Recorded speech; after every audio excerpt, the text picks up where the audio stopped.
And welcome to 2 Minute Watches. Today we've got a Tudor 1926, which is one of Tudor's more dress watch line. I think lots of Tudor's kind of media attention is grasped by the Black Bay, the Pelagos, the what am I missing here? Mostly the Black Bay, I'd say. Um, this line is kind of their entry level. It doesn't have their in-house movements like a lot of the Black Bay series, but it has I think an ETA based movement. Um,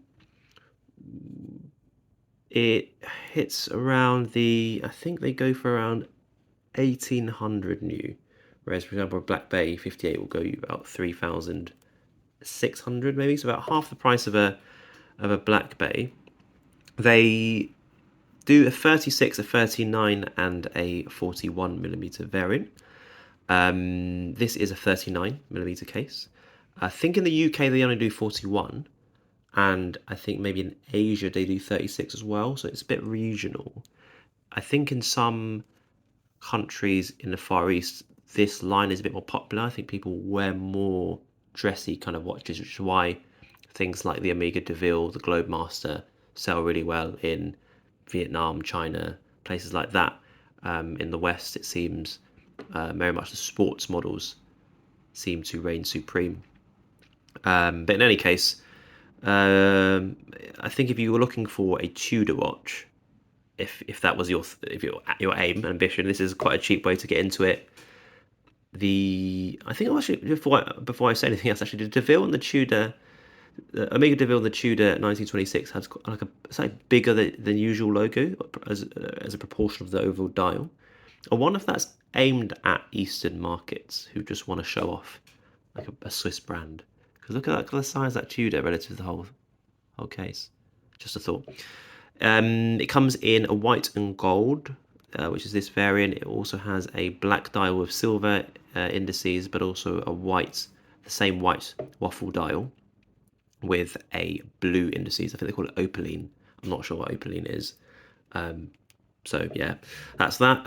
So it has a waffle dial, which is kind of quite nice. I think one of the Tissot's have this similar thing, but I can't remember what the line was called. It's got rotor self-winding because that smiley bit, which is the same as the first generation Tudor Black Bay 36, because it uses the not in-house movement. The kind of I think I'm not sure these ETA Salitas. I think they've changed the supplier a bit, so that denotes it's not using the in-house movement. But a lot of people like that kind of so-called smiley text at the bottom, gives it a nice little balance, which is always good. Date window at the 3 o'clock. Nice gold touch indices, all gold on this bit.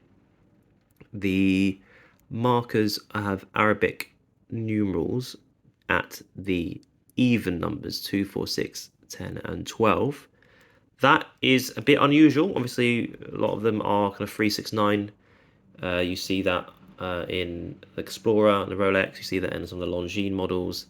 So going on even numbers probably seems a bit different, but it looks quite nice. It just makes it a little bit more, gives it more something to it than if it was just a more basic or kind of plain looking dress watch. It's got waffle texture on the dial. It's got the Arabic numerals. The bracelet itself is a 7-link mixture of brushed and polished, which always looks nice.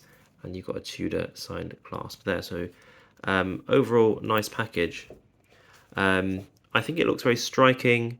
I think the big logo, I think really actually one of the things that didn't really occur to me when I first looked at it online. But I see it could be something that is quite versatile, both in terms of having it on a leather strap, as I think some of this does come in a leather strap as well, and then changing it to a bracelet maybe as a more casual option to juxtapose maybe a more dressy looking dial with a more sporty kind of bracelet option. It doesn't taper, which I think is maybe the bit of a downside, but I don't think definitely an interesting one and not one you see very much of. So do check this one out.